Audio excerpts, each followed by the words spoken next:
Gracias, Pedro. Bueno, el doctor Luis Moreno Armella ha sido profesor del Departamento de Matemática Educativa en el CINVESTAP, que es el Centro de Investigación de Estudios Avanzados del IPN, desde su creación y actualmente tiene el honor de ocupar la jefatura del departamento desde diciembre de 2016. El doctor Moreno fue investigador titular de la Universidad de Massachusetts durante el periodo 2006-2008. Como asesor internacional del Ministerio de Educación Nacional de Colombia, diseñó y desarrolló el proyecto para la instalación de una infraestructura digital a nivel de la educación secundaria en Colombia. También ha participado activamente en diversos proyectos de investigación y desarrollo financiados por CONACYT y la SEP, Secretaría de Educación Pública en México, y también por el Departamento de Educación de los Estados Unidos.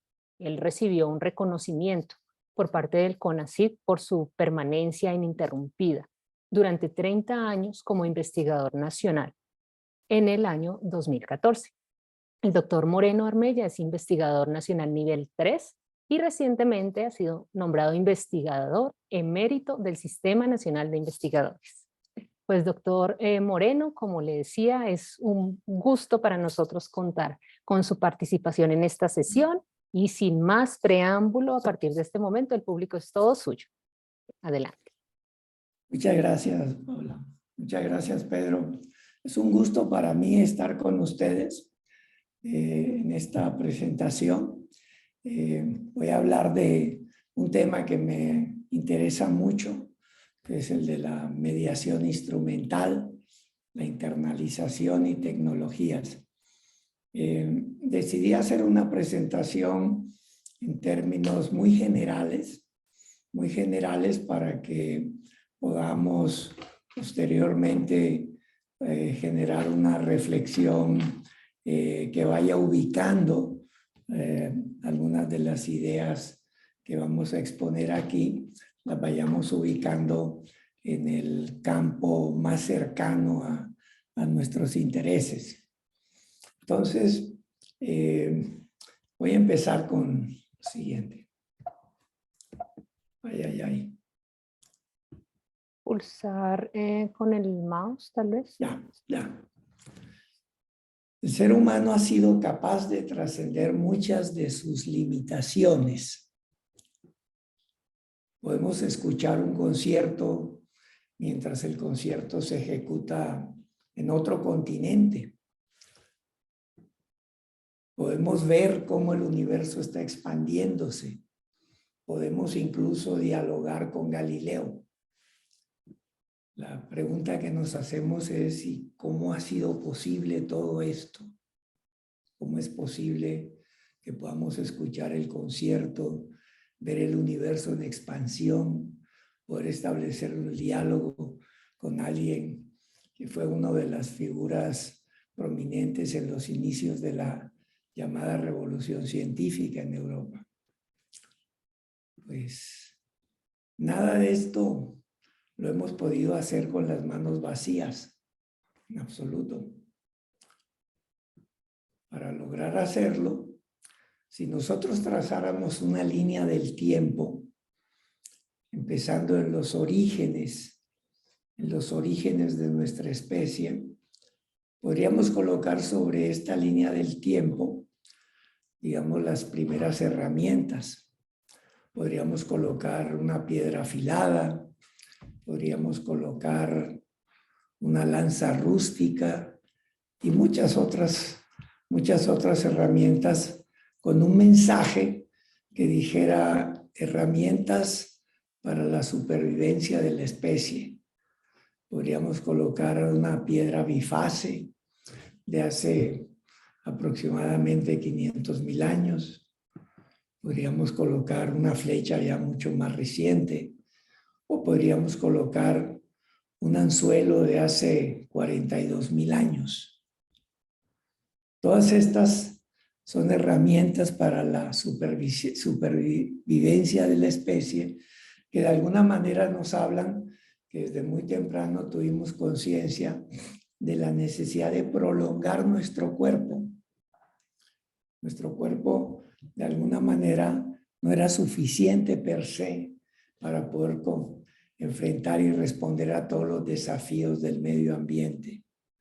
De manera que muy pronto comprendimos la necesidad de crearnos una especie de exoesqueleto mucho más fuerte que nos permitiera estas cosas, ¿no? Si continuamos con esto, hacemos un zoom muy rápido en la línea del tiempo.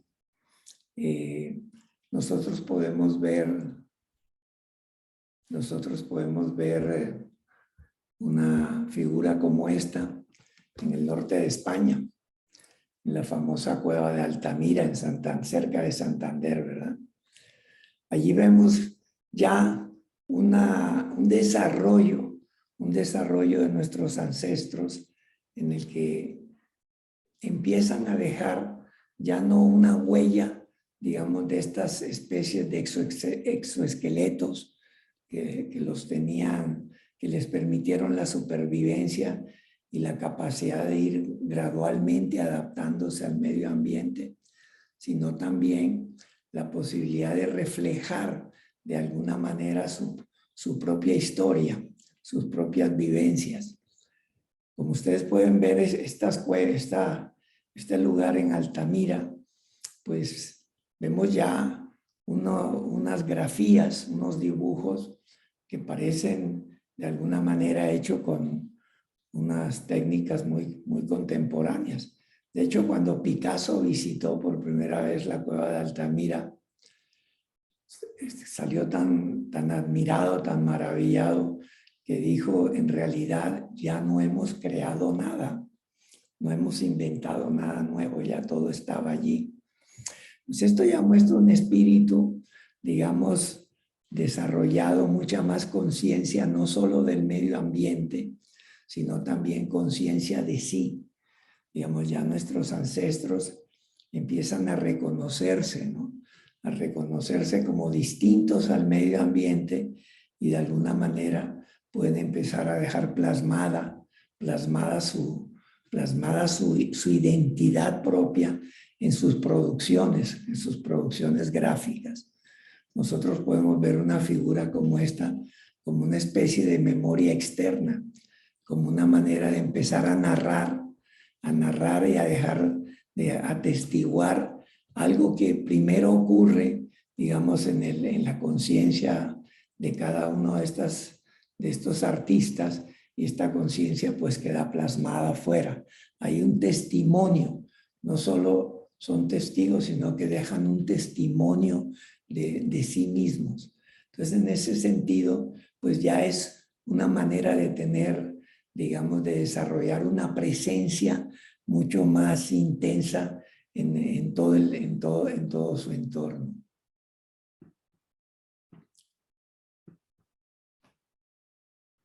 Esto por eso lo hemos llamado la tecnología de la memoria.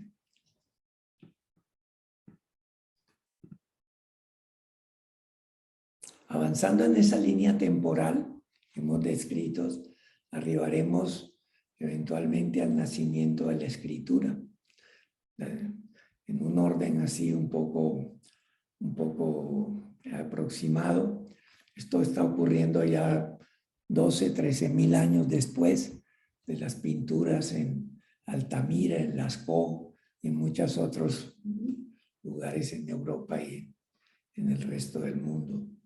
El nacimiento de la escritura, por ejemplo, una figura como esta nos muestra una escritura cuneiforme, la escritura de Mesopotamia. O sea, como ustedes saben, Mesos, entre Tamos, ríos, entre el Tigris y el Éufrates, abundancia de barro, de alguna manera, y entonces ahora esta externalización de la memoria pasa de estar sobre las paredes, sobre las pinturas parietales, y pasamos a una escritura de este tipo, con estas hendiduras que hay allí, con cuneiforme, por esto se llama cuneo, ¿verdad?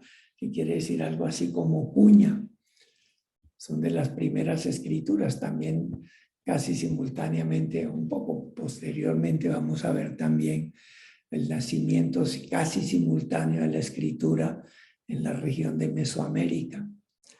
Pero esto ya es una forma de plasmar la memoria en un soporte externo que tiene un altísimo grado de intencionalidad social, porque todo esto de la mano de un sistema numérico sexagesimal, pues va a formar, digamos, los elementos básicos del desarrollo comercial en la región de Mesopotamia.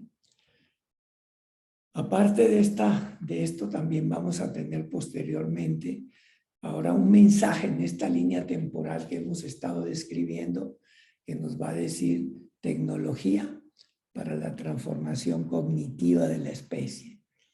Entonces ya hemos dado aquí un salto muy grande, porque hemos pasado de unas formas primarias de tecnología para la transformación del medio a unas formas de tecnología para la transformación de nosotros mismos, para la transformación cognitiva de la especie. Evidentemente la escritura, pues, plasma, ¿verdad?, en una superficie externa, en una pantalla, en un dibujo, en unas hendiduras que pudiéramos hacer en un hueso, como en la región de Moldavia, en la anterior Checoslovaquia, ¿verdad? En todos estos lugares nosotros vemos plasmar en un medio externo una forma, una intencionalidad, un pensamiento que está en cada uno de nosotros, pero no cada uno de nosotros de manera aislada, sino en un medio, en una cultura. Vemos aquí ya pues, los inicios, las conformaciones de las culturas. Entonces aquí, la escritura y el sistema decimal y eventualmente la imprenta, podemos decir que son las tecnologías simbólicas que han tenido un efecto más profundo y permanente sobre nuestras formas de pensar. Porque aún hoy día, cuando estamos utilizando un medio como el medio digital que estamos usando en este momento, seguimos utilizando el alfabeto, seguimos usando las reglas gramaticales, el mismo sistema numérico. Son tecnologías que ya de alguna manera están tan interiorizadas, tan internalizadas en nosotros mismos, que ya forman parte de nuestra propia estructura cognitiva. Por eso las he llamado tecnologías infraestructurales.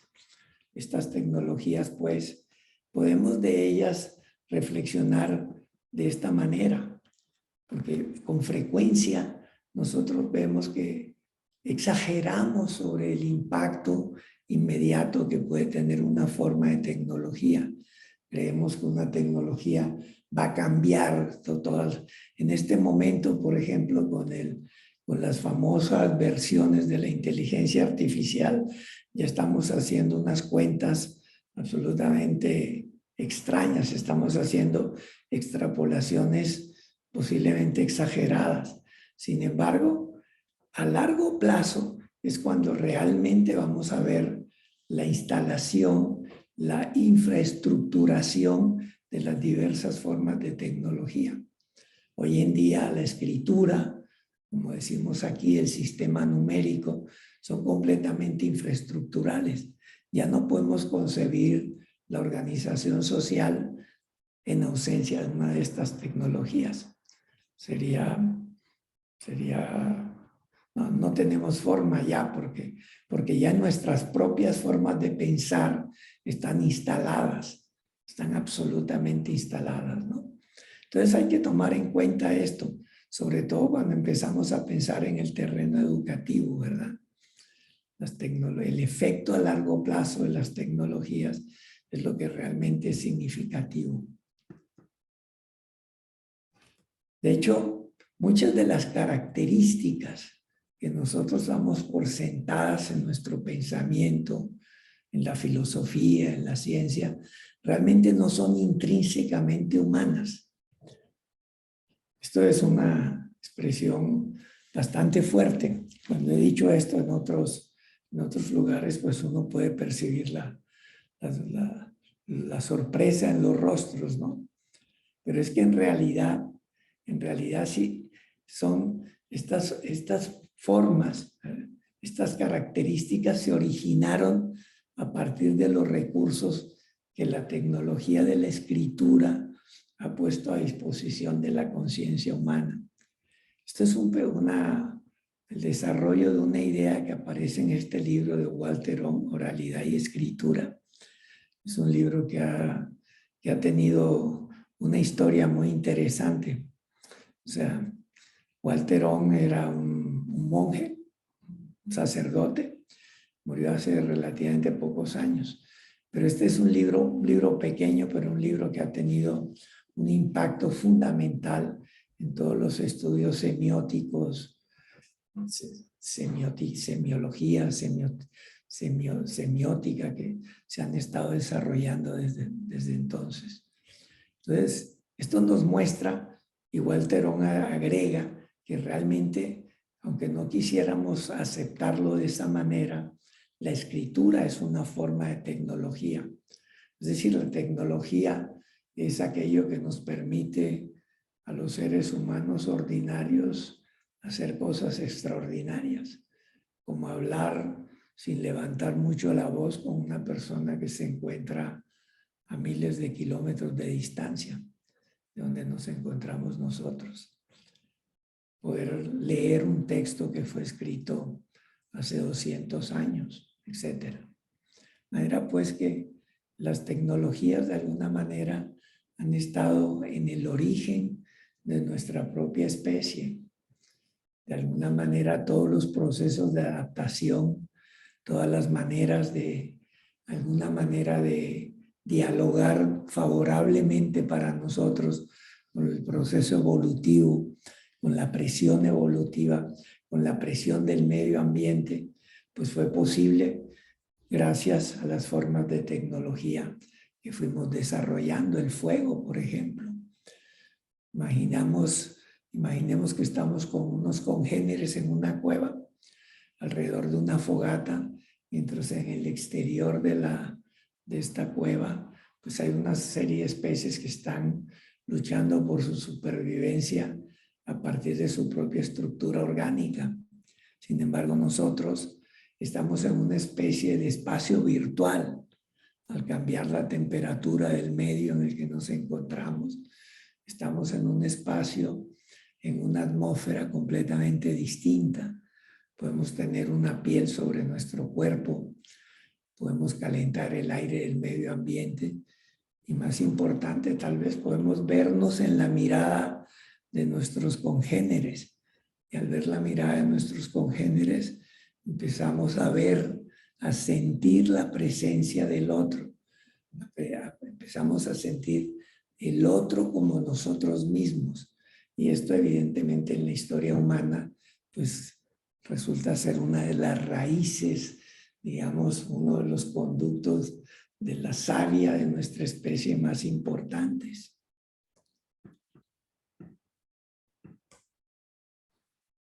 Ese cerebro alfabetizado es, por lo tanto, como esto que acabo de comentar, un producto cultural. El efecto de estos símbolos externos transformó toda la estructura colectiva y distribuida de la cognición a nivel de las sociedades y de las culturas. Muchas veces esto que llamamos el milagro griego, pues sugiere de una manera muy fuerte este proceso de la transformación de las cosas en las que se piensa. Nosotros estamos muy anclados por razones culturales, pues a ver, digamos, el origen de nuestras sociedades contemporáneas occidentales a partir del mundo griego. Pero ya en el mundo griego hay una diferencia fundamental entre lo que llamamos, por ejemplo, a nivel de la filosofía, los presocráticos y los filósofos posteriores, Platón, Aristóteles y los demás. Y la brecha, el punto de ruptura entre los presocráticos y los posteriores, es justamente el efecto, la profundización del efecto del alfabeto en la cultura griega. Si nosotros imaginamos, por ejemplo, la pared en la ciudad y vemos que alguien escribe ahí un texto, ¿verdad? Dice, el mundo es discreto pero denso. Y vemos nosotros escrito allí y después alguien contesta, ¿no? Y ahí podemos ir viendo todo esto que hoy se llama la pared, ¿verdad? O sea, de alguna manera el Facebook ha tomado esta idea un poco allá de lo que podía ocurrir en la ciudad, en la polis griega, ¿verdad? Pero todo el efecto de la escritura, en particular de la escritura alfabética en Grecia, pues tuvo ese efecto transformador.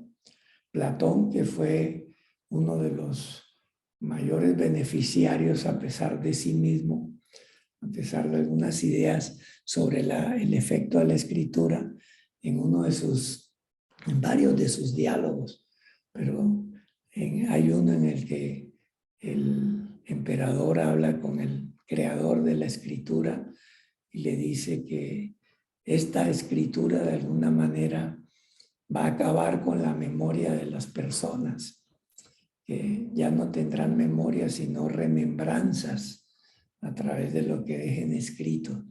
Platón mismo me parece que en este texto está mostrando la fuerza que él sentía que la escritura iba a tener como un efecto transformador en su propia sociedad. A pesar de que él mismo está escribiendo y que gracias a la escritura muchos de sus textos han llegado a nosotros sentimos allí cuando él dice esto, que los seres humanos ya no tendrán que recordar, lo que tendrán serán estas especies de remembranzas. Nos está mostrando ya con esto la toma de conciencia sobre una forma de tecnología que él está sintiendo que va a transformar por completo su sociedad.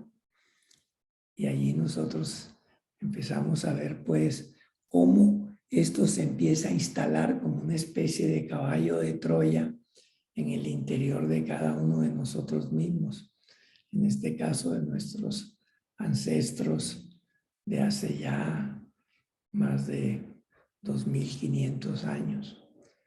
El alfabeto griego, como seguramente ustedes conocen, es una modificación del alfabeto fenicio, pero fue muy importante, ¿verdad? Pasar de las escrituras previas, ¿no? De las escrituras ideográficas, de las escrituras logográficas a la escritura alfabética. Esto constituyó un cambio completamente sustancial en las formas de escribir. Una de las cosas que nosotros pues tal vez pasemos por alto cuando empezamos a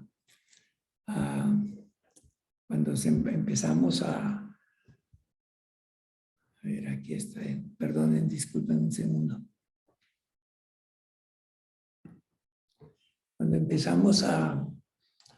Cuando aprendemos a escribir, muchas veces no somos conscientes de que estamos desarrollando no solo un proceso de apropiación de una tecnología, sino que nuestra manera misma de deslizar la mirada sobre el entorno cambia. Empezamos a tener una mirada que se especializa en desplazarse linealmente, en nuestro caso de izquierda a derecha y de arriba hacia abajo. Empieza a haber una modificación de alguna manera de nuestra manera de proyectar nuestra mirada sobre la hoja, sobre la superficie en la que estamos produciendo un texto. Entonces allí nosotros vemos cómo el aprender a escribir empieza a tener una serie de impactos transformadores en nuestra propia cognición. Incluso en los circuitos neuronales empieza a haber producciones distintas, empieza a haber una redistribución anatómica de nuestros circuitos nuestros circuitos neurales, ¿no? Entonces, este efecto tan profundo que tiene la escritura, pues nos va transformando interna y externamente, personal y culturalmente. Nos empieza a cambiar la mirada, nos empieza a guiar la manera de mirar la superficie.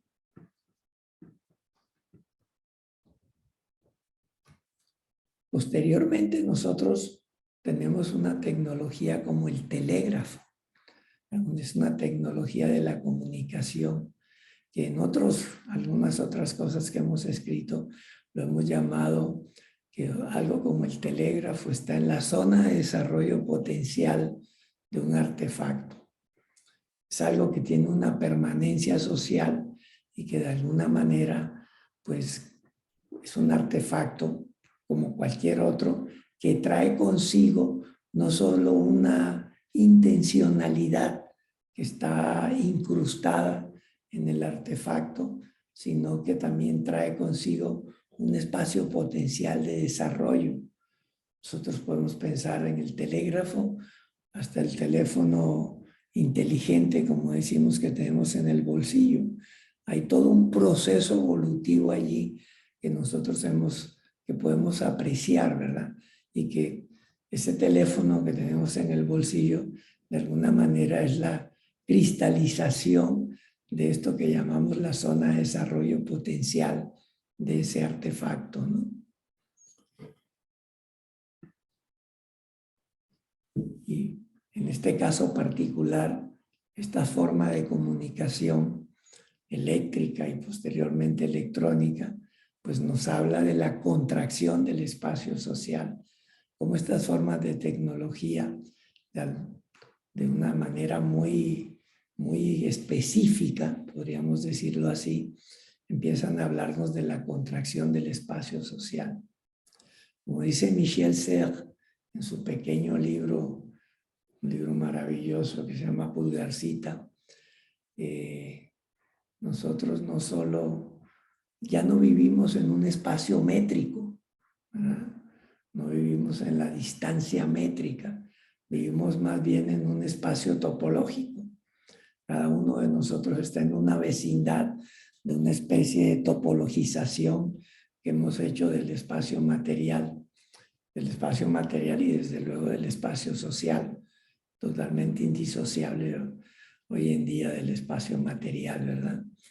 Entonces, esta zona potencial de desarrollo de un artefacto, de cualquiera que éste sea, nos va generando una transformación, va generando lo que, dicho con términos un poco rudos, va reformateando las sociedades, las va reformateando en el cambio, en la manera como se percibe el espacio.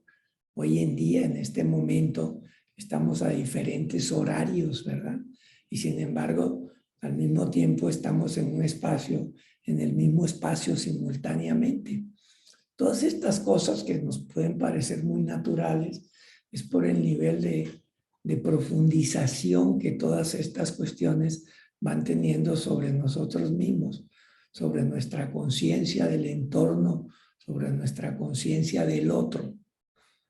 Entonces, estamos en una contracción del espacio en ese sentido, de lo métrico a lo topológico.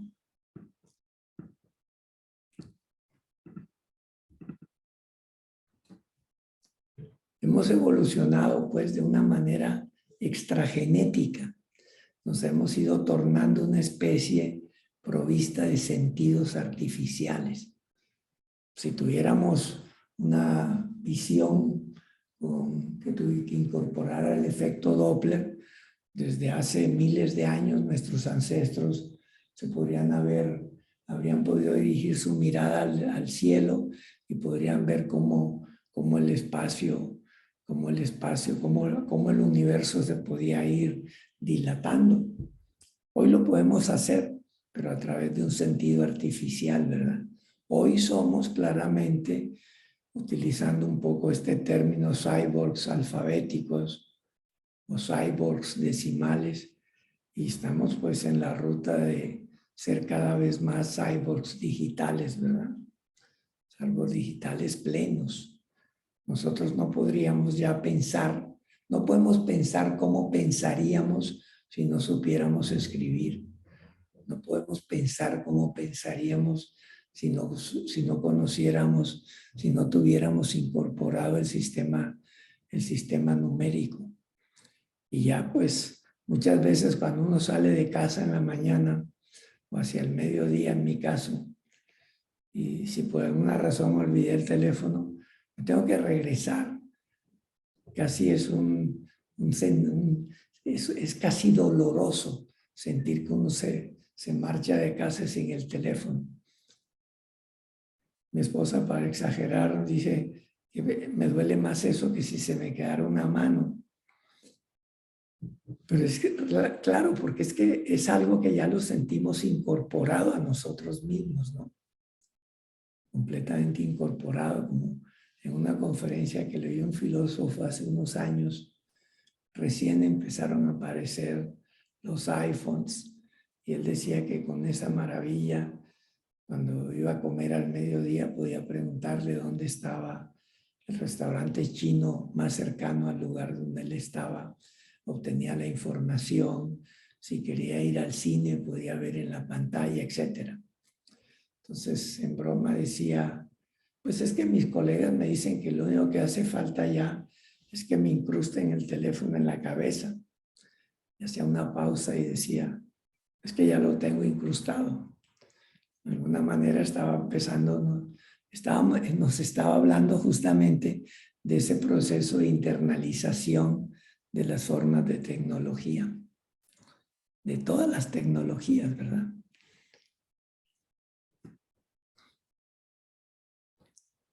Nada hacemos, como decíamos hace un momento, con las manos vacías. Hemos sido desde nuestros orígenes muy conscientes de la precariedad de nuestras posibilidades físicas, de nuestras posibilidades orgánicas. Tuvimos que inventarnos una mano más fuerte, que es una mano prolongada en la piedra que tenemos en la mano, ¿verdad? Nuestra actividad cognitiva está siempre mediada por un instrumento, que puede ser un instrumento material, puede ser un instrumento de carácter simbólico, de naturaleza simbólica, como esta piedra, como un telescopio, como un microscopio, como un teléfono, como un telégrafo, etc. O sea, es nuestra propia prolongación hacia el espacio. Es como a veces que uno ve en una pared que dice, Juan estuvo aquí. Pues nosotros decimos eso a través de nuestra propia prolongación tecnológica en el medio. Estamos hablando de nuestra presencia, de una presencia que no solo transformó el medio material, sino que a través de esa especie de truco, como decía Jerry Brunner, que le hemos hecho al mundo, a nuestro espacio, que es la creación de las culturas, hemos podido además transformar nuestro propio espacio social en múltiples maneras, ¿no? Entonces podemos incluso decirlo de esta manera, ¿no? A través de esto que yo llamo el principio de mediación instrumental, que las características centrales para nosotros de un fragmento de conocimiento son inseparables de los instrumentos mismos que sirven como mediadores en este proceso de adquisición y de construcción de ese conocimiento. De manera que cuando nosotros escribimos un texto, de alguna manera somos coextensivos con el texto, ¿no? Cognitivamente somos coextensivos con el texto. En este momento recuerdo en un libro que se llama Genio, un libro que se escribió sobre Richard Feynman, un diálogo que Richard Feynman sostiene con una persona que le está haciendo una entrevista y la persona le dice, bueno, pero entonces usted pensó realizó una idea y esa idea, esto que usted pensó, su reflexión, su pensamiento, quedó plasmado sobre el papel. Y Feynman reacciona así muy emocionalmente, pues como era él, y le dice, no, no, no, mi trabajo es ese, el que está en el texto. De alguna manera era muy claro para él que su pensamiento y su escritura eran coextensivas. Es decir, que el texto no es un testigo muerto allá aparte de su pensamiento, sino que el texto es él mismo, es su propio pensamiento. Y de alguna manera todos nosotros reconocemos cuando escribimos algo y lo leemos días después, podemos hacernos la pregunta y nos la hacemos. Eso pensaba yo hace unos días. O si hemos tenido la inclinación de escribir un diario y lo leemos varios años después, hasta nos puede sacar una sonrisa, ver cómo podíamos pensar sobre algún evento, sobre alguna relación que tuviésemos en ese momento. Entonces sí, nuestra actividad, nuestro accionar, nuestra actividad cognitiva, nuestra actividad consciente, de alguna manera es coextensiva con todas las formas de tecnología que nosotros vamos desarrollando. Entonces, si aprendemos, no sé, por decirles, si empezamos a reflexionar sobre la geometría a través del GeoGebra, por ejemplo, hoy en día, o sobre el Cabri o el Sketchpad o cualquiera de estos medios, digamos, de geometría dinámica, pues al rato lo que nosotros pensamos está completamente penetrado por la adquisición, por la internalización de esta forma de tecnología. Nuestro pensamiento geométrico pues ya empieza a ser cada día más difícil de separar de este medio. En algunas discusiones con colegas pues interesados en la demostración, en la prueba matemática, ven esto como, por ejemplo, como una ayuda, y luego cierran la pantalla y sobre el papel vierten allí su razonamiento. Yo les he dicho que me parece que eso es como si yo me quiero preparar para correr una maratón y durante los 2-3 meses anteriores me dedico a practicar en una carretera con bicicleta. Y el día de la maratón, evidentemente, mi organismo, mi cuerpo, toda mi fisiología está programada para una actividad física muy diferente. Entonces, en realidad, pues esa preparación física, físico-atlética, es coextensiva con el medio que yo empleé. Es inseparable de él. Me parece que cognitivamente esto recoge una idea que es verdaderamente profunda. Y es que lo que nosotros pensamos empieza a ser completamente inseparable de los medios que nosotros utilizamos para pensar. Es decir, que pensamos con y a través de esos medios. Es decir, nuestra actividad cognitiva también tiene una manifestación externa, una manifestación distribuida en el medio que nos rodea. Es decir, nuestra cognición ya no solo está dentro de nuestra caja craneana, está completamente distribuida. Hay una distribución social y cultural de esta cognición. Por eso creo que este es un principio de mediación instrumental que captura, que es como la nuez del desarrollo de este tipo de ideas, ¿verdad?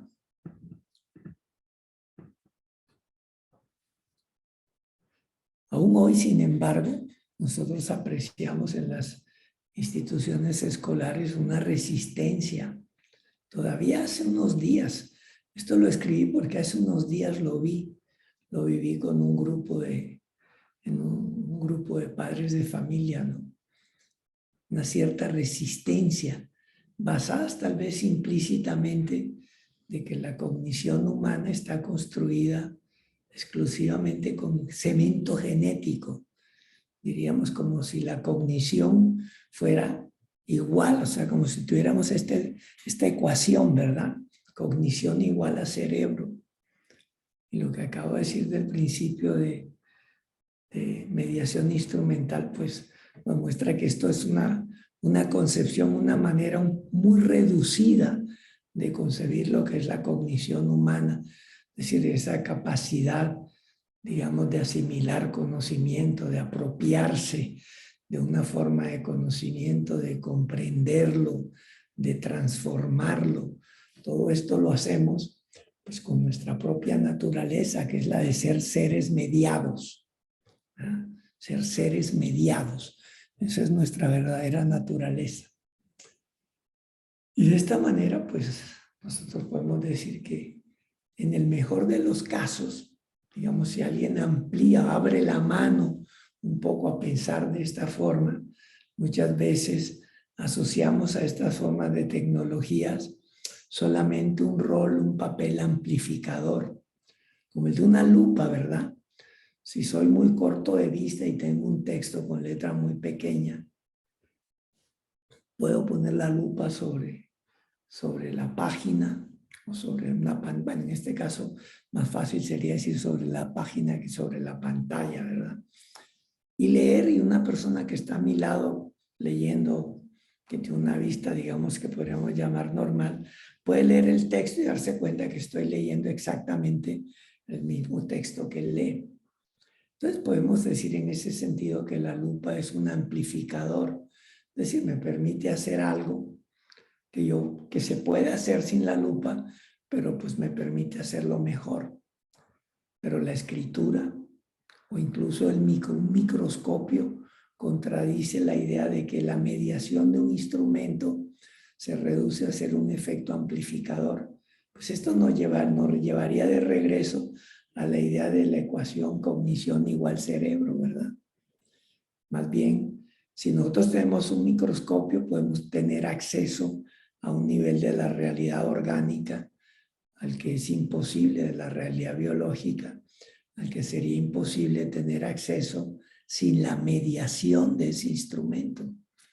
Y una vez que tenemos la mediación de este instrumento, podemos desarrollar una nueva disciplina, ¿verdad? Hoy en día podemos hablar de la biología molecular. Aquí cerca de mi departamento está el departamento de biomedicina molecular del CIMBESTAF. Y tengo algunos amigos con los que hablo de eso, ¿no? Pues es que la disciplina de ustedes, y para ellos es muy claro, pues no existiría si no se hubiese desarrollado este instrumento que es el microscopio. Al darnos acceso a un nivel de la realidad orgánica al que no tendríamos acceso sin él, pues amplía nuestro campo de experiencia. Al ampliar nuestro campo de experiencia, pues nos hace pensar en cosas en las que no podíamos pensar anteriormente y que podemos además comparar o hacerlas coexistir con el tipo de experiencia biológica, orgánica que teníamos previamente. Y entonces reconceptualizamos lo que ya conocíamos. O sea, ahora lo conocemos de otra manera, lo conocemos de otro modo. Entonces, este efecto que no es solo amplificador, sino un efecto totalmente transformador, reorganizador de nuestras propias estructuras conceptuales, ese es el efecto profundo que pueden tener, por ejemplo, la tecnología de la escritura y que sin duda van a ir teniendo, pues ya lo vivimos hoy en día, que van teniendo todas estas tecnologías digitales, ¿no? Una especie de resumen de esto sería verlo así, ¿no? Mente de la especie, mente de la persona. O sea, podríamos ver el efecto de internalización como decir que la internalización es la acción que transforma cultura en cognición. Evidentemente, sobre esta pantalla que ustedes tienen delante de ustedes, habría muchísimo más que decir, ¿verdad?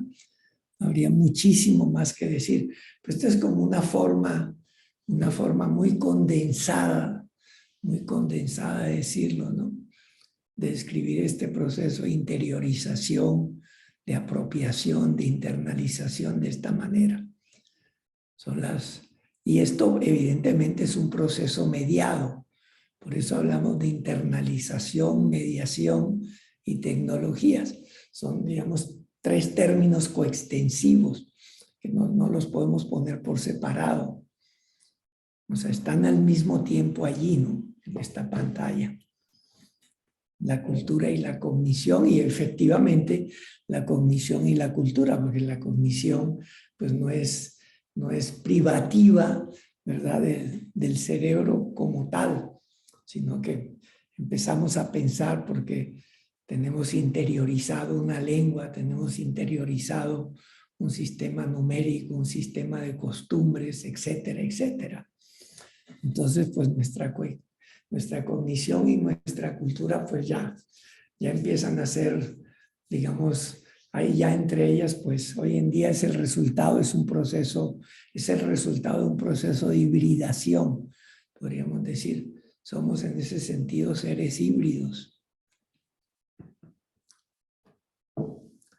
Puesto de esta manera, podríamos decirlo así, ¿no? Que caminamos con una pierna que tiene una dimensión holística, una dimensión analógica, intuitiva, que es de alguna manera una forma de conocer, de vincularnos con el medio ambiente, que podríamos llamar la cognición de la supervivencia, ¿verdad? Y otra, pues, que es efectivamente la cognición, la dimensión simbólica, analítica que tenemos, ¿no?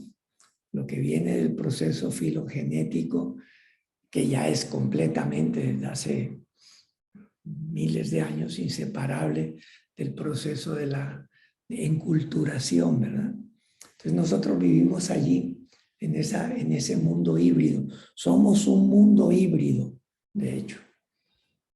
Si quisiéramos separar un poco esta dimensión analógica de nuestra cognición, de nuestra dimensión simbólica, lo podríamos poner en estos términos, ¿no? ¿Sí?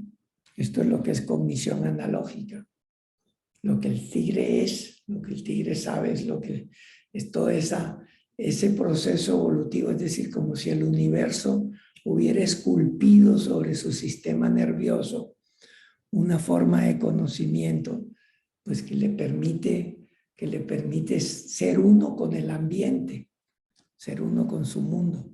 Esto es, digamos, algo que de alguna manera nosotros seguimos compartiendo con otras especies, solo que nosotros tenemos otra dimensión, ¿verdad? Que es esta, que podemos plasmar nosotros mismos una dimensión cultural, una dimensión simbólica en nuestras propias producciones. Entonces, en ese sentido, pues esto completa nuestro proceso de hibridación, ¿verdad? O sea, somos un ser muy fuerte físicamente, como se ve allí, pero tenemos una mirada que hace ver que estamos mirando hacia otro tipo de espacio, ¿verdad?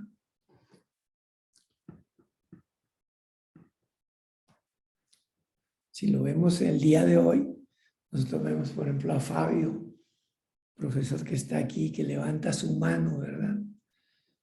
Que proyecta, digamos, proyecta su cognición, su comprensión en su propio cuerpo, ¿verdad? La flecha amarilla que he puesto, que seguramente es una proyección de algo que él tiene dentro. Y vemos al estudiante en un desarrollo absolutamente simbólico que está allí, ¿verdad? Haciendo el cálculo de un límite. Esto que de alguna manera también podríamos decir que los seres humanos hemos ido desarrollando la capacidad de predecir el resultado de un proceso que aún no termina, que aún no termina. Es lo que ocurre cuando tratamos de calcular un límite, cuando tratamos de predecir, ¿verdad? Siempre estamos siempre queremos saber qué sigue. Ese es algo que es un rasgo muy de nuestra propia cognición, ¿verdad?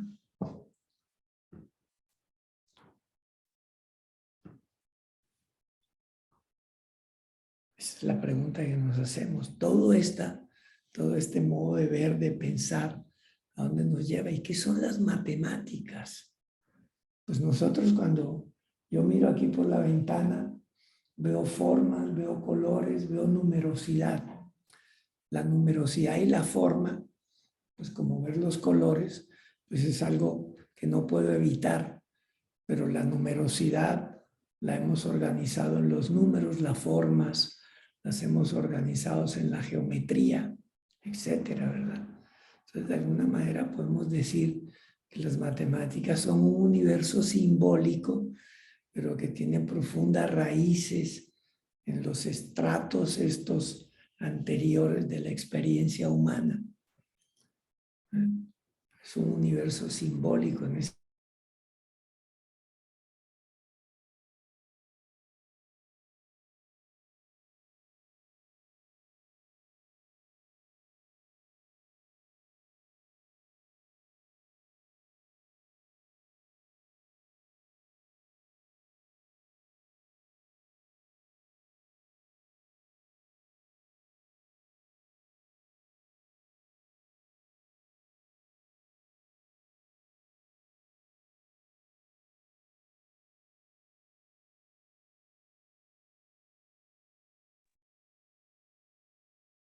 Perdón, profesor Luis, creo que tuvimos un problema con Zoom. Usted me confirma si la plataforma lo sacó de la sala y volvió a ingresar o fue solo mi problema. Tiene el micrófono silenciado. Disculpe. Sí, ya. ¿Le sucedió Entonces, lo mismo ¿compartimos pantalla o de no? nuevo? Sí, por favor, qué pena con usted. Parece que fue algo de Zoom. Sí, aquí los Sí, asistentes nos dicen que también lo sí. sacó. Qué pena. Bueno, ya estamos de vuelta aquí, ¿no? Sí, sí. Ok. Entonces decimos, existen en la especie humana, ¿no? Hablaba de una frase muy célebre de un físico que decía, hablaba de la irrazonable efectividad de las matemáticas. O sea, veía esto como algo casi mágico que se podía aplicar a las ciencias físicas, etc. Pero en realidad no es tan sorprendente, porque de alguna manera las matemáticas pues son una prolongación y un desarrollo coextensivo con nuestra propia cognición. No tiene nada de sorprendente que lo podamos usar, porque todas estas formas simbólicas de alguna manera tienen una profunda raíz, ¿verdad? En este mundo analógico que está en nosotros mismos. Pero como se ha dicho, como han dicho muchos destacados colegas, los objetos matemáticos en claro contraste, ¿verdad? Con los fenómenos de la astronomía y de la física o de la biología, no son directamente accesibles a nuestra percepción. No tenemos telescopios matemáticos, microscopios matemáticos, nada de esto. Lo que tenemos es que la única manera de ver, ¿verdad?, las ideas matemáticas, lo que finalmente terminamos llamando los objetos matemáticos, que son pues toda una condensación de experiencias, ¿verdad?, es a través de nuestros sistemas simbólicos. Por eso decimos que son inseparables de nuestros sistemas de representación. Entonces, esto pues le da a las formas de conocimiento matemático un carácter distinto a los de otras disciplinas. Yo pensaba, por ejemplo, en niños a los que su profesor de biología lleva un gato al salón y los niños pueden tocar el gato, le pueden poner la mano en el cuello y sentir el sistema circulatorio. Incluso pueden percibir el terror que el gato siente rodeado de todos estos niños.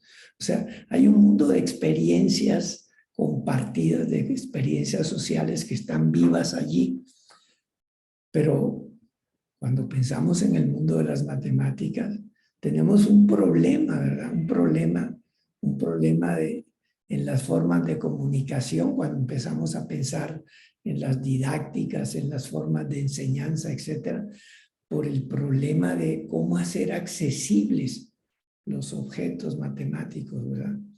Estas condensaciones conceptuales que tenemos allí en estos sistemas simbólicos. Y entonces tenemos ahí un problema muy serio, ¿verdad?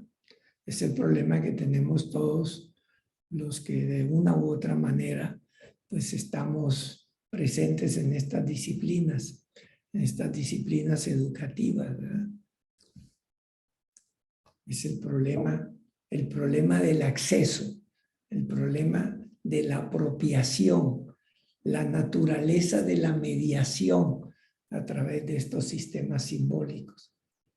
Allí está en gran medida parte de lo que luego podemos evaluar, medir, reorganizar, etcétera. Tiene su raíz allí en ese proceso de mediación, ese proceso de mediación simbólica, de poder encontrar lo que podemos llamar la sustancia matemática, que es una sustancia, está escrita, digamos, como una sustancia simbólica, los objetos matemáticos. Es allí donde tenemos, pues, este tipo de problemas. Tenemos, pues, hoy en día, todos nosotros tenemos esta especie de bifurcación, ¿verdad? Hoy estamos viviendo un mundo de representaciones simultáneamente estáticas y dinámicas, ¿verdad? Hay una legitimación de las representaciones digitales, representaciones, por ejemplo, que en un medio de geometría dinámica podemos llamar representaciones ejecutables, es decir, que responden instantáneamente a nuestra intencionalidad. Nosotros tenemos una mano virtual allá incrustada en la pantalla que ejecuta lo que nosotros hacemos acá afuera. Tenemos una especie de control remoto, ¿verdad? Y tenemos allí, pues esto genera una especie de objetivación distinta de las representaciones matemáticas, ¿verdad? En particular de las representaciones geométricas. Pero desde luego que no se reduce a las representaciones geométricas. Pues tenemos allí, pues, este nivel de una especie de realismo de los objetos matemáticos a través de estas representaciones ejecutables. Para ello yo he querido mostrarles también una idea, o sea, tratar de dar una idea de cómo podemos tratar este problema de la educación. Yo creo que esa es la pregunta que nos hacemos todos y que todos tenemos, desde luego, una respuesta provisional, una respuesta que casi mes a mes cambia, ¿no? En algunas veces cada semana puede cambiar cómo tratar el problema de la educación. Yo tengo aquí en la pantalla un ejemplo de algo que yo utilizo en uno de los cursos que yo doy. Nuestra maestría es una maestría para profesores. Nuestros estudios de maestría y doctorado son para profesores, sobre todo profesores en servicio. Y en el curso que toman conmigo, en uno de los cursos, pues, presentamos esta imagen, ¿no?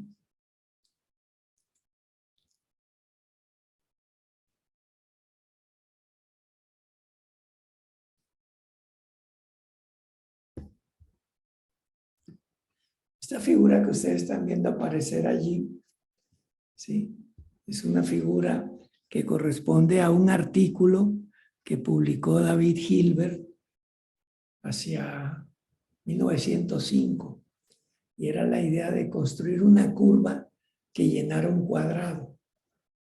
El pensamiento de Hilbert era así, ¿no? Extraordinariamente sistemático, y ustedes pueden ir viendo la curva, pero podemos ir viéndola, digamos, tener un control más claro sobre esta imagen, así, ¿verdad? Esta es la figura que se va a ir reproduciendo a medida que yo avanzo. Aquí cuando hago esto tengo 1, 2, 3, 4, 5 copias de la misma figura conectada con esta especie de Y. Luego tengo 4 copias de la Y.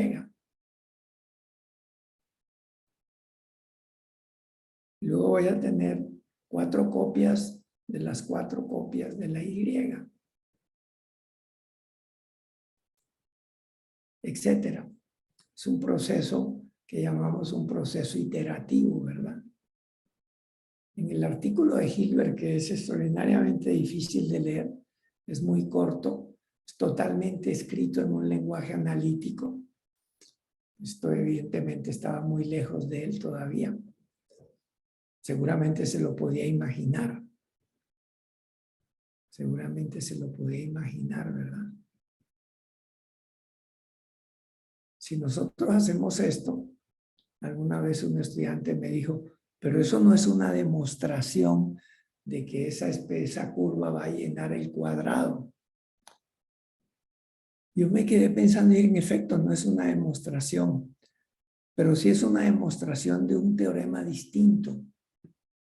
Un teorema que dice que dada una resolución, siempre puedo hallar un paso y puedo calcular exactamente el número de iteraciones que yo necesito para que mi pantalla se ponga negra. Necesito conocer las dimensiones del píxel. Si conozco las dimensiones del píxel, conozco cuántos píxeles hay en la pantalla, entonces puedo calcular cuántos pasos necesito. De esta manera también satisfago una necesidad cognitiva, ¿verdad? Que es saber cuál es el resultado de un proceso que aún no ha terminado. Pero de esta manera, este teorema, digamos, que vive en el mundo exclusivamente matemático, nosotros lo hemos transformado de esta manera en un teorema que podemos llamar un teorema digital. Y podemos simplemente, dentro de la estructura, dentro del sistema de expresión que me produce el sistema digital, yo puedo enunciar el teorema. Y podría decir, de alguna manera, podría decir, tal vez alguna ceja levantada puede haber por allí, pero podría decir que acabo de hacer una demostración digital, no del teorema de Hilbert, sino de esta especie de metamorfosis del teorema de Hilbert en un espacio digital. Esto es un ejemplo, pues, de algo, de cómo nosotros este medio de expresión, esta especie de semiótica digital que nosotros tenemos sobre una pantalla, cómo nos puede generar un instrumento de comunicación distinto para las ideas matemáticas, para una nueva escuela, para un nuevo salón de clases, ¿verdad? Que podríamos llamar un salón digital, sin que sea un salón coextensivo, pues con todo un medio social y cultural que nos rodea y dentro del que hemos incorporado, al que le hemos incorporado una nueva escala en lo que podemos llamar la temperatura cognitiva que tiene un salón de clases.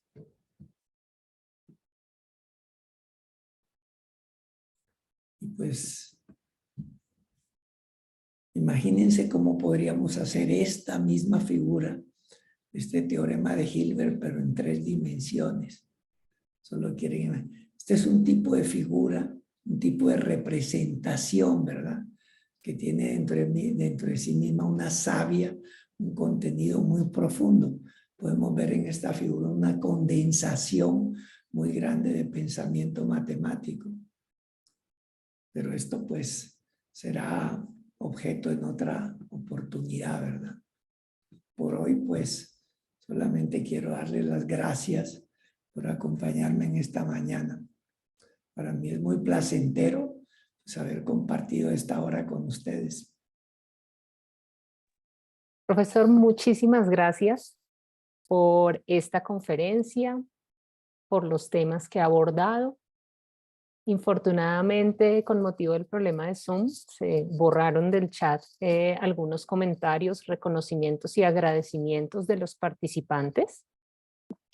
Entonces, ya algunos de ellos han ido registrando nuevamente comentarios. Los invito para las personas que tengan inquietudes, comentarios para el conferencista, registrarlos en el espacio de chat. Con el profesor, pues le iremos transmitiendo esas inquietudes, él irá abordándolas. Pero primero, por supuesto, profesor, el agradecimiento por este trabajo, por esta información que nos ha compartido. Bueno. Nasli tiene acá una inquietud, dice, teniendo en cuenta que la tecnología ha cambiado de cierta forma las costumbres y las tradiciones, ¿hasta qué punto podremos afrontarla en las aulas? Ya que, dice ella, se ha perdido mucho la forma tradicional de efectuar algo. Por ejemplo, con un simple sticker, hoy ya estamos diciendo cosas, nos comunicamos de esta forma. Entonces, ¿cómo poder afrontar este uso de la tecnología en las aulas? Es la pregunta de ella. Bueno, con el ejemplo que he puesto de la curva de Hilbert es, digamos, una respuesta provisional, ¿no? O sea, es una respuesta, pero esta es una pregunta viva, esta no es una pregunta que se pueda responder no tiene una respuesta definida, tiene una respuesta que podríamos llamar, es una respuesta más dinámica, es una respuesta que requiere en cada salón de clases, ¿verdad? En cada salón de clases, que podemos decir el salón de clases es como el núcleo del sistema nervioso del sistema educativo, ¿verdad? Es un ir y venir, ¿no? Es un ir y venir, es una propuesta, hay que probar, hay que hacer experimentación educativa y es un ir y venir de un diálogo permanente, una interrogación permanente sobre esto, ¿no? Yo no me atrevería a dar una respuesta, a decir hay que hacerlo de esta manera.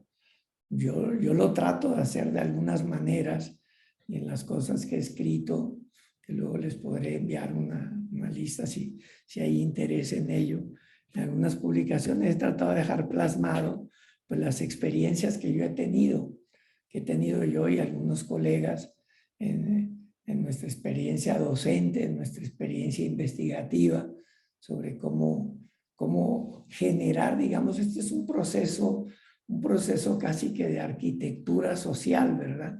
Es una manera de ir introduciendo un instrumento, un mediador conceptual dentro del proceso, digamos, de adquisición, de construcción, reconstrucción, apropiación del conocimiento, pues que tiene múltiples dimensiones. Es lo que podría yo decir en este momento. Lo que traté de hacer justamente con el ejemplo fue mostrar cómo lo hago yo, digamos, y yo le diría a la persona que hace la pregunta, pues que trate de imaginar una situación análoga que estaría, digamos, que fuese adecuada para su práctica educativa, ¿no? Algo así, o sea, cómo los sistemas de representación digitales le pueden promover nuevos procesos de conceptualización de ideas matemáticas, si es el caso, ¿no? Listo, profesor. Bueno, aquí hay otras preguntas. Cristian Alejandro, ¿cuáles podrían ser las características de un medio tecnológico para enseñar matemáticas? Sí, es una pregunta casi coextensiva con la anterior, ¿no? Sí, por supuesto. O sea, yo creo que esas son características. Uno tiene unas tecnologías, digamos, en este momento, que digamos, que en general, ¿verdad? En general, no han sido diseñadas exclusivamente ni para la enseñanza de las matemáticas. Pero tenemos los teléfonos, los llamados teléfonos inteligentes, que tienen, pues a los que uno puede tener aplicaciones del estilo de una geometría dinámica, muchas cosas, ¿no? Pues ¿Cómo puede uno diseñar? Yo conozco algunos trabajos, digamos, de investigación hechos sobre cómo utilizar teléfonos inteligentes en un salón de clases, cómo utilizar tecnologías, digamos, que perciben el movimiento, capturan el movimiento y lo pueden transformar en gráficas que luego uno puede ver si son gráficas funcionales, etcétera. Hay una cantidad de estas cosas que yo creo que va dependiendo de la actividad de cada uno, del nivel educativo en el que uno esté. Yo creo que puede haber cosas comunes, pero hay diferencias sustanciales entre si nosotros estamos ejerciendo nuestro trabajo docente o investigativo a nivel de primaria, secundaria, o a nivel de escuelas de ya graduados, universitarias, etc. Yo creo que en cada momento, pues las condiciones mismas conceptuales, el nivel conceptual de nuestros interlocutores, ¿verdad? De nuestros compañeros que en ese momento son estudiantes, pues es distinta. Yo creo que el tipo de diálogo va cambiando cualitativamente de acuerdo al nivel de estos colegas estudiantes que nosotros tengamos, incluso si son colegas estudiantes, ¿no? De los que también aprendemos mucho. Yo creo que es allí, en la práctica educativa misma, donde nosotros podemos, yo creo que la investigación ha ido mostrando eso, ¿no? Ha ido mostrando que digamos que que estas son formas de conocimiento situado, muy situados, ¿no? Muy situados. Es muy difícil porque depende de tantísimas condiciones sociales, culturales, económicas, etcétera, etcétera. Yo creo que en ese sentido la escuela, la institución escolar es algo extraordinariamente situado pues en medio de todo este espacio condicionado por todas estas variables, ¿no? Pero evidentemente que la investigación también muestra que además de esto situado, pues también podríamos decir, podemos empezar a vislumbrar principios más generales, ¿no? Algunos principios más generales sobre la enseñanza de la aritmética, la enseñanza de la geometría, etc. Yo creo que el mundo de la educación, el mundo de la investigación, de todo este reservorio de trabajo, de experiencia de otros, pues hay que irlo a explorar. Y hay también allí respuestas que pueden ser provisionales, pero respuestas que ya tienen un sustento experimental e investigativo fuerte, ¿no? Sí, profesor, pues creo que esta respuesta sobre cuáles podrían ser las características de un medio tecnológico, pues también logra cubrir la siguiente pregunta, que es ¿qué características deben tener los problemas matemáticos que puedan verse favorecidos cuando son mediados por el uso de las tecnologías digitales? Usted lo ha dicho. Esto es algo dinámico, es cambiante, es situado, digamos que no hay como una fórmula o receta para decir tiene que ser así, tiene que ser de esta otra forma, sino que también pues debe responder a las particularidades del contexto y en el que se esté trabajando. Por supuesto. Entonces aquí hay otra pregunta más general.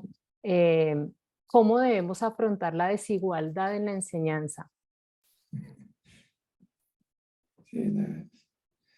Evidentemente, pues estas preguntas son, siempre siento que uno las puede responder de una manera realmente insatisfactoria porque es muy complejo, es realmente lo que yo creo que las respuestas están justamente en la literatura de la disciplina, ¿no? Yo creo que hay que buscar muchas respuestas allí. Por lo que digo, porque es al mismo tiempo, es una actividad extraordinariamente situada, pero evidentemente pues no nos podemos conformar con eso. Tiene que haber algo más, ¿no? Tiene que haber algo, porque finalmente somos seres humanos y algo compartimos, ¿verdad? O sea, podemos vivir en entornos sociales y culturales disímbolos, pero pero hay principios también generales. Y yo creo que justamente, de alguna manera, el estado actual de la investigación en el campo orienta es hacia eso, hacia la identificación de estos principios generales, principios compartidos, de donde podemos diseñar estrategias, digamos, aprovechar las experiencias de las otras, de los otros investigadores, de los otros docentes, y de alguna manera venir a esto, ¿no? Pero digamos, de manera general, yo diría que lo primero que hay que hacer, algo que no hacemos con mucha frecuencia, es generar un diálogo mucho más profundo con nuestros estudiantes. Vamos a situarlo allí, en un salón de clases en el que nosotros somos el docente y tenemos estudiantes. Pues no verlos, no ver esto como algo que nosotros llegamos allí en carácter de que traemos noticias, ¿no? Traemos noticias que les vamos a compartir, sino que vamos a construir una actividad entre todos, una actividad colectiva. Yo creo que este sería un principio, ¿no? Que podemos aplicar a distintas situaciones socioculturales, digamos, ¿no? Así que lo que hacemos en un salón de clases no es llegar a anunciar, a dar unas noticias, o sea, no es un noticiero.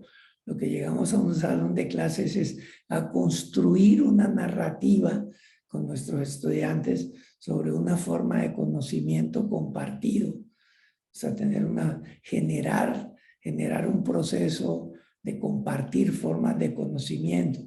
Y yo creo que allí las formas de tecnología las podemos usar un poco para esto que yo en otro espacio he llamado la coacción con los instrumentos, en particular con los instrumentos digitales. Digamos, hoy en día, digamos que son los que tienen una presencia más intensa.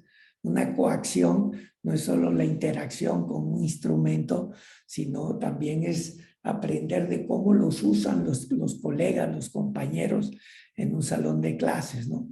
Y cómo podemos aprender del uso que ellos hacen de ellos, cómo podemos aprender de ellos, cómo podemos aprender a través de ellos y de ir generando pues una experiencia colectiva, ¿no? Entonces, en ese sentido, la mediación instrumental no es un proceso solitario, como decir, es un proceso de coacción con estas formas de tecnología, lo que yo llamaría una apropiación colectiva, de alguna manera, ¿no? Es una coacción en el sentido de que es una acción coextendida con los otros, ¿no? Entonces, yo creo que dentro del proceso educativo hay que entender, a mi juicio, que uno no solo aprende directamente de un texto, sino que aprende de los otros con los otros, ¿sí? Y de alguna manera aprende también con las formas de tecnología y a través de las tecnologías. ¿Qué es lo que nos pasa cuando escribimos, no? Cuando estamos en algún sitio y oímos algo interesante y queremos capturarlo y tomamos una nota, pues en ese momento no somos, digamos, estamos utilizando la escritura casi de una manera automática, ¿sí? De una manera prácticamente automática, pero porque estamos capturando algo a través de esa forma de tecnología. Entonces, en ese momento no estamos coactuando con la tecnología, sino a través de la tecnología. Entonces, yo creo que estos son grados, digamos, niveles de apropiación, porque este proceso de interiorización o de internalización o de apropiación tiene también diversos estratos, ¿no? Tiene un primer estrato que es el estrato que podemos llamar el estrato de la amplificación, que podemos empezar a hacer cosas que ya sabíamos hacer, pero ahora las hacemos con la tecnología. Cuando hemos hecho estos proyectos masivos, pues vemos los textos, muchas veces los textos no están escritos para el uso ni siquiera de calculadoras, ¿no? Porque ponen resolver una ecuación y el estudiante pues pone el sistema simbólico de álgebra que tiene allí, pues la resuelve. Evidentemente necesitamos actividades muy distintas. Entonces, por eso digo que este proceso de apropiación no puede ser algo de que uno llega con un mensaje al salón de clases, sino que llega a construir una narrativa con sus estudiantes. O sea que de esa manera, más que sus estudiantes, son también sus colegas. Son colegas distintos a los otros colegas mayores, pero son colegas, porque son colegas en este proceso de construir, de escribir una narrativa de un conocimiento compartido. Yo diría que estos son principios generales que yo creo que han ido quedando dilucidados cada vez más en la investigación, en estos esfuerzos. Es una disciplina que avanza despacio, pues por su propia naturaleza. Así lo es. Entonces, ir extrayendo ideas generales que puedan responder preguntas que desafortunadamente no conocemos, digamos, todo el entorno social y cultural desde el que son formuladas, pues es un poco complejo, ¿no? Pero yo creo que estos principios generales pueden ayudar a la búsqueda de respuestas digamos, a necesidades más locales. Sí, profesor, así es. Bueno, infortunadamente por el manejo de tiempo no puedo seguir transmitiendo algunas otras inquietudes que han quedado registradas, pero profesor, lo invito, no sé si quiera compartirnos un correo electrónico o el enlace tal vez a una página web en la que los asistentes pues pudieran conocer un poco más de su trabajo o contactarlo en caso de tener algunas inquietudes o quisieran profundizar sobre el tema. De ser Bueno, así, pues usted tiene una dirección electrónica mía que esa misma evidentemente la compartimos. esa la uso más para todas Perfecto, estas cosas, ¿no? perfecto. Entonces voy a Y bueno, compartir en el chat en este momento la dirección de correo electrónico del doctor Luis Moreno, por si alguno de ustedes pues desea contactarme. Listo. Bueno, profesor, pues reiterar los agradecimientos. En el chat usted podrá leer los mensajes de los asistentes, el reconocimiento pues por sus aportes y por ese interés de compartirlo pues hoy con este público.